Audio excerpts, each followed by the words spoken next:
आज की मेरी कहानी एक बूढ़ी अम्मा की है जो सुबह सब्जी मंडी जाया करती, वहां से कुछ संतरे लेकर आती और सड़क किनारे उनको बेचा करती थी।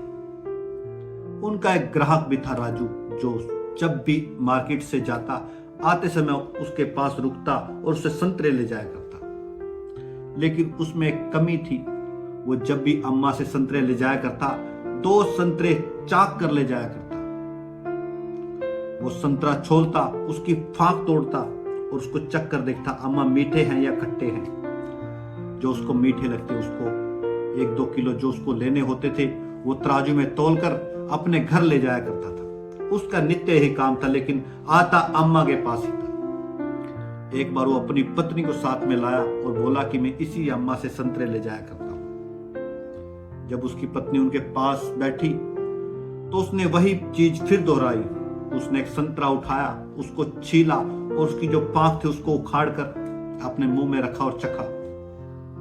फिर दूसरा संतरा उठाया, उसको छीला, उसकी पांख उठाई और फिर मुंह में रखा। जो मीठे वाली चीज थी, मीठे वाले संतरे थे, उसने 1-2 किलो जो लेने थे लिफाफे में डिलवाए, उसको लेकर अपनी पत्नी के साथ चलता बना। कुछ दिनों बाद फिर उसका चक्कर लगा, फिर अपनी पत्नी को साथ में लाया, उसी अम्मा के पास रुका और वही चीज उसने रिपीट की जो पहले करता है। संतरा उठाता है, छीलता है, फांक उठाता है, उसको मुंह में चख कर देखता है मीठा है या खट्टा है। उसकी पत्नी से रहा नहीं गया। उसकी पत्नी ने कहा कि क्यों बूढ़ी अम्मा के संतरे को खराब करते हो, अब ले लिया करो ना, मीठे हो या खट्टे हो। तो वो बोलता है चलो मैं तुम्हें इसके बारे में बाद में बताऊंगा। वहां से वो बूढ़ी अम्मा के पास से चला जाता है जो उसको सामान लेना होता है। तो वो अपनी पत्नी को बोलता है कि मैं जानबूझकर वो 2 संतरे उस बूढ़ी अम्मा के लिए छोड़ आता हूं, क्योंकि बूढ़ी अम्मा जब सब्जी मंडी से जाती है सुबह सुबह वो कुछ नहीं खाती है। उसके बाद वो फड़ी लगा देती है, रेडी लगाती है सड़क पर ये संतरों की। फिर उसको टाइम नहीं मिलता। जब दोपहर का टाइम होता है तब वो 2 संतरे छिले हुए खाती है।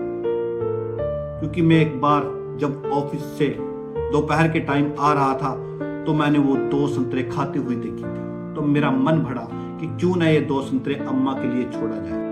बूढ़ी अम्मा के पास साथ में ही एक सब्जी की ठैया लगाती महिला दौड़ी दौड़ी अम्मा के पास पहुंचती है, बोलती है अम्मा ये लड़का फिर आपको लूट कर चला गया, ये आपको बातों में ऐसा उलझा लेता है, आप तराजू में 1-2 पीस फालतू डाल देती हो इन पर, और ये खुशी से उनको ले जाया करता है। अम्मा बोलती है मैं जानबूझकर 2-3 पीस फालतू रखती हूं क्योंकि ये मुझसे बहुत प्यार करता है। जब मैं दोपहर को भूखी थी वो 2 संतरे खा रही थी जो इसने छोड़कर गया था। खाते खाते मेरा पेड़ के पीछे ध्यान गया, ये छुप कर मुझे देख रहा था और बड़ा खुश हो रहा था। मैं समझ गई थी कि ये जानबूझकर 2 संतरे मेरे लिए छोड़कर जाता है। मेरा भी तो प्रेम बनता है, इनके लिए प्रेम लुटाऊं, इसलिए मैं जानबूझकर अगर 1 किलो कहता है तो थोड़ा बहुत डाल देती हूँ, 2 किलो कहता है 4-5 पीस फालतू डाल देती हूँ। मैं भी तो इसकी अम्मा हूं, मेरा भी जो फर्ज बनता है, जिन्हें मुझसे इतना प्रेम करता स्नेह करता है। इस कहानी का सार ये बयां करता है, छीन कर खाने वाले का कभी पेट नहीं भरा और बांट के खाने वाले कभी भूखे नहीं मरे। इसलिए हमेशा मिल बांट कर खाना चाहिए। जय श्री राम, राधे राधे। मेरी आपको ये कहानी कैसी लगी कमेंट सेक्शन में जरूर बताएं। जय श्री राम।